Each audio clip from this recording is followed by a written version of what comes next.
Society!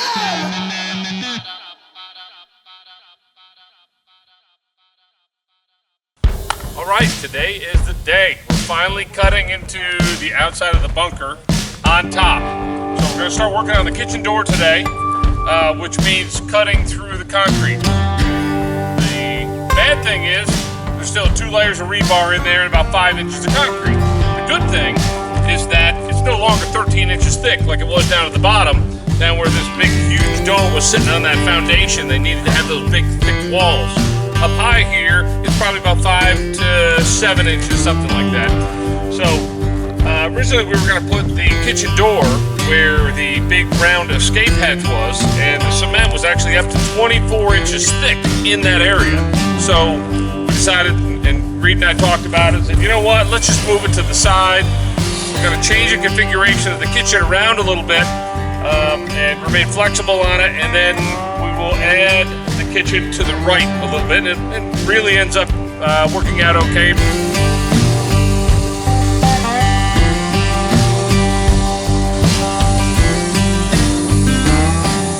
They cut a hole in me today. I was built to withstand bombs, not saw blades. The noise shook me to my core. I thought strength meant being solid, untouched.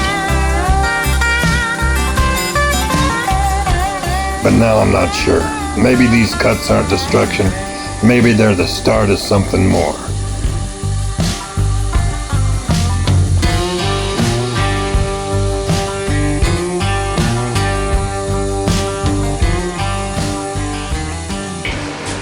The saw is only cutting about halfway or 3/4 of the way through, but it's actually gonna come through right here near the bottom. So what we did to begin with is drill 2 holes and shove a piece of rebar down here so we know what floor level is. So we're going to put a mudroom outside and an entryway coming in. You know, we have a few complications with that because you'd like a door in between the mudroom and then of course a door outside, like a storm door, that kind of thing, a sealed door. All right, here we are. The boys have done one heck of a job cutting through this outer layer. As you can see, we've got all the major cuts done. And that saw, the 14-inch blade, is not big enough to penetrate the whole 5 or 6 inches to get through. Almost. But what we like to do is cut big slices like that and then sledgehammer down. That way we don't have really big pieces of cement breaking down and hitting the floor or going all the way through the basement.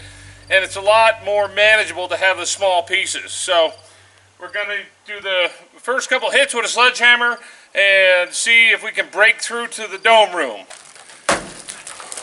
Also see what it was like before, to take it down to the bare bones of what we need to work with, and then, you know, cutting the holes through the nuclear bomb shelter, which isn't easy.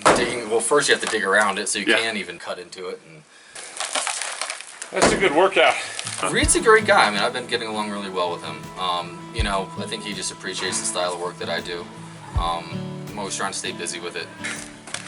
Everything smells like salmon.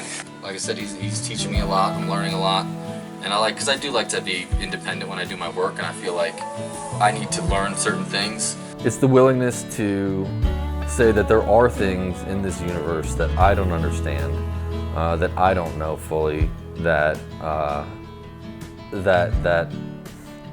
join and connect everyone to one another and everything to one another on a level that we don't even understand. And a lot of that is reflected in humility of kind of understanding that I don't know. Like, I just don't know. One of my biggest issues when I start drinking is I isolate, like, heavily. And I believe that connection, like everybody in recovery, like, connection's a big part of recovery and building relationships and talking to people and everything that comes along with it, and the connections that you make in the program, the connections that you make, you know, talking to your family and friends again, things along those lines. All right, I just heard this. I thought I've heard everything, then I just came across this little gem right here. So yesterday, all the guys removed the soil from this hole. Because I asked, where'd all that soil or dirt come from back there? And he said, can you believe it? All that soil, all that dirt that that big pile came out of this hole right here. And I said, well, it looks like, you know, there's probably some extra there. And he said, no, it has to do with the phase of the moon. So I'm like, what? Sometimes the phase of the moon makes a difference on how Earth expands and contracts. Sometimes you can dig a hole and the dirt will not fit right back in, or sometimes it goes in and it's less than the hole. And that depends on the moon phase. I'm not sure if it's 100% moon, but it makes sense to me. Yeah, well, sort of. How's the step work coming? Step work's coming. How's your step work coming? I'm on number 2, baby. I started working on it last night. It's coming along great. Nice. I got 40 questions to answer. 40, baby, 40. It's going great. Whatever happened to the 12 step? Where's the 40 coming in? You only got 11? I got like 3 pages and I'm only on 6 questions deep. Oh my God, you're you guys Type are really... single space type 10 font. So I'm really jealous. I mean, because you guys are lightening your soul. I still have some old burdens I got to work on, you know, as you can see. You rework the steps? Oh yeah, I've gone through them probably 6 times. How long does it? How long? My sponsor's he knows me so well. I'll call him with something. I'll go on like for 5 minutes and say, hey, I'm doing this, this, and this, and he'll ask me 1 or 2 questions, and then he cuts slices like with a knife right through it all to the point. Yeah, it was teaching me structure, and it was teaching me humility. I mean, we're eating like 30-year-old mung beans for dinner on the daily, you know, at least a couple times a week, which I've never had mung beans before, and that was a interesting experience. Live from the Recovery Kitchen, it's Cooking with Paul. He's got 40 years sober, 40,000 recipes, and at least 40 opinions on how you're slicing that onion. Put your aprons on, say a quick prayer, because tonight Chef Paul is serving up wisdom and mung beans. And action. Hey, welcome everybody. I'm glad to see everybody that's here today. And let me just tell you a little bit about who I am. My name is Chef Paul Crum, and I am the culinary director for Gracious Gatherings. We're here today at the Pardue Center, where we do most of our work each and every day, and we also do special events. So one of the things that we're going to look at today is the actual mung bean, right? In other words, isn't that a weird thing? I just like saying that name, mung bean. You know what I mean? It's a little different. But at any rate, so here's the thing. Did you realize it is the most healthy bean you can have?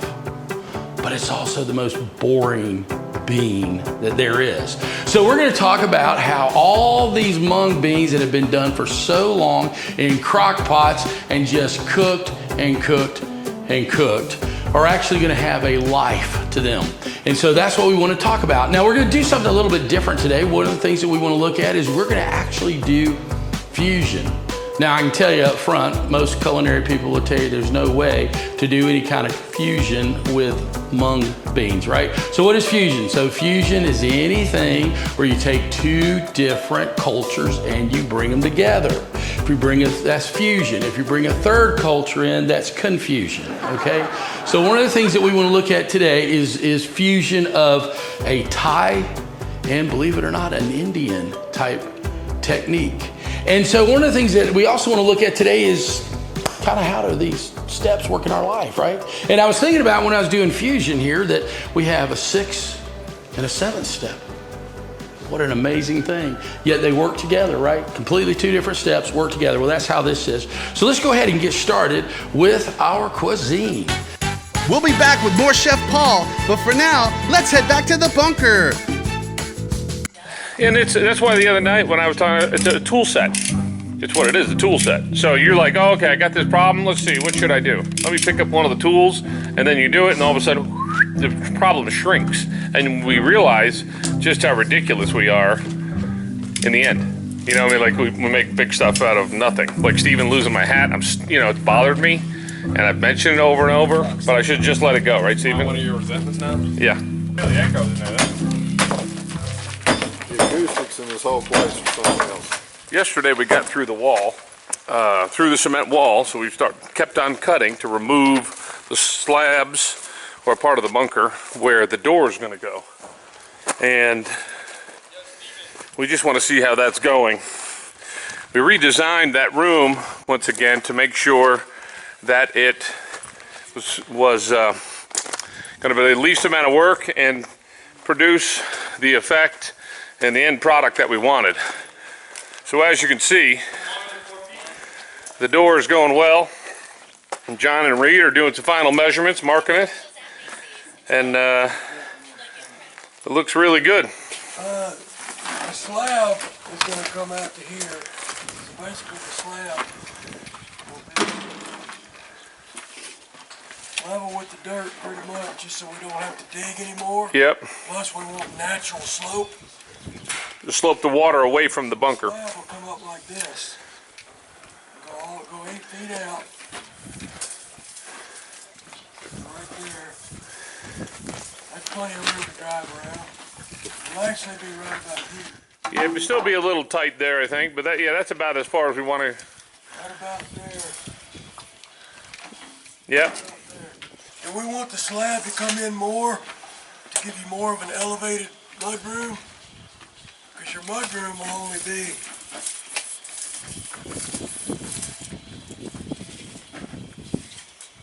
5 feet.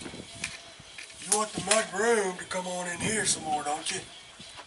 Yeah, do the steps. No, we can't, because you've got to come down the steps prior to hitting your head. Right, but you will here.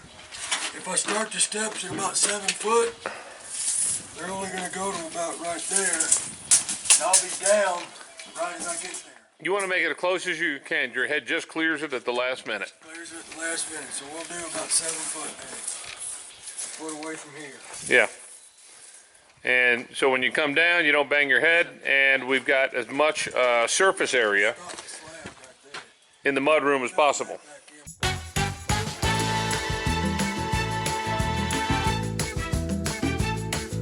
All right, so first thing you got to do is you got to get your mung beans. These right here, right? Everybody see those? Yeah. And you sit there and you have to keep running water over them over and over and over again, because you got to purify, just like you do when you're doing your 6 and 7 step. But anyway, that's another story, and we'll get to it a little bit later. So one of the things you do is after you do that and you make sure that they have everything off of them, then you boil them. And it's like high intensity boil, right? It's not a normal boil. It's like straight up 40-minute boil. And when we do that, then we have what we have already. See, I've already done that part for you. And here's the good thing with that, is that we're gonna move right on into what all we can do with these mung beans. So the first thing that we wanna do is that we want to start with our chicken. But we're gonna take this nice breast of chicken over here, and we are going to build our little bit of a rub, right? So the first thing we're gonna do is use coriander. And we're gonna do 1.5 tablespoons. And we'll have that done. And then the next thing we do is you can't put it in there by itself, so it needs a little cumin. So we're gonna join up the cumin, about 1.5 of those.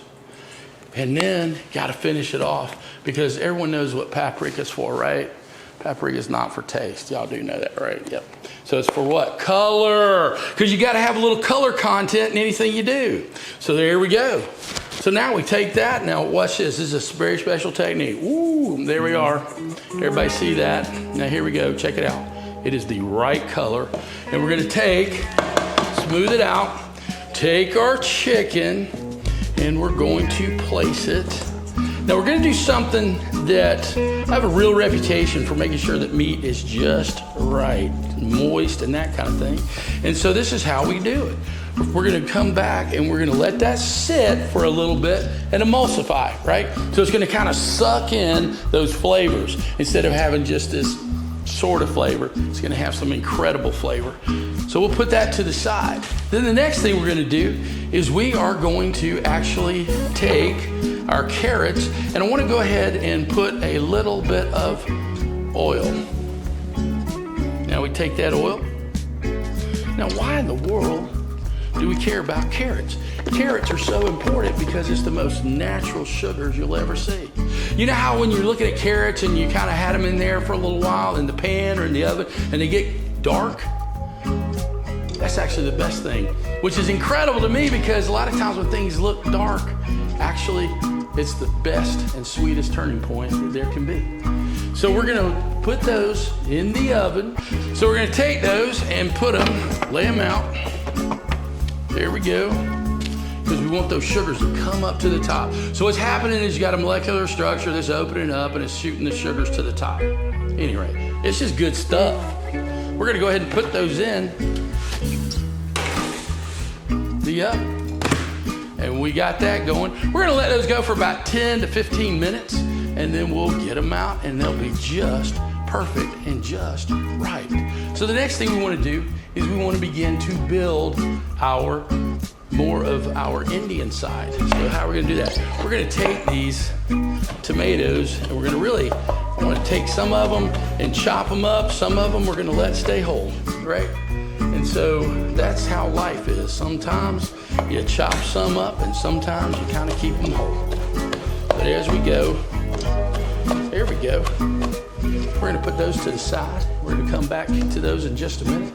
And then we're gonna take our onions. I love onions. Anybody else love onions? That's right, everybody loves onions, right? And so we're gonna go ahead and chop those up. And we're gonna put those together. We're actually gonna blend those together right there. And you know what? You never can have too many onions. So we'll do a few more. There we are.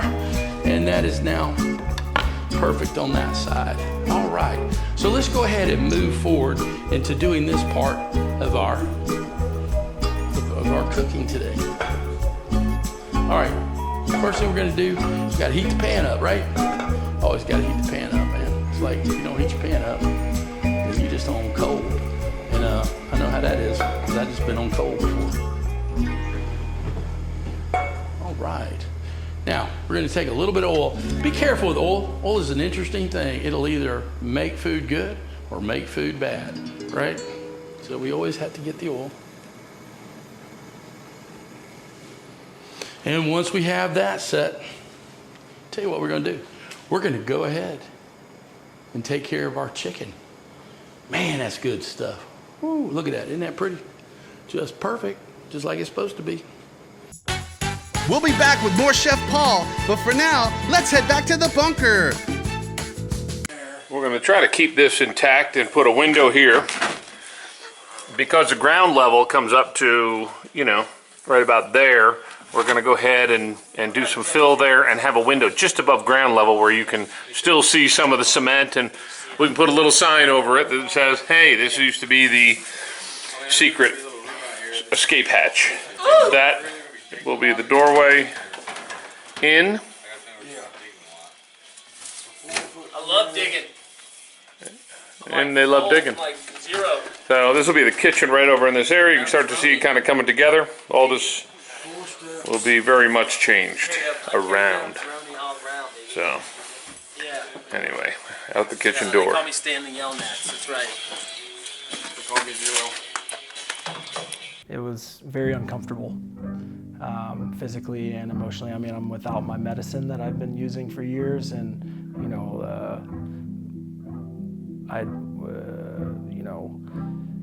everything all these feelings that I had been suppressing with opioids for the last 8+ years, it was gone.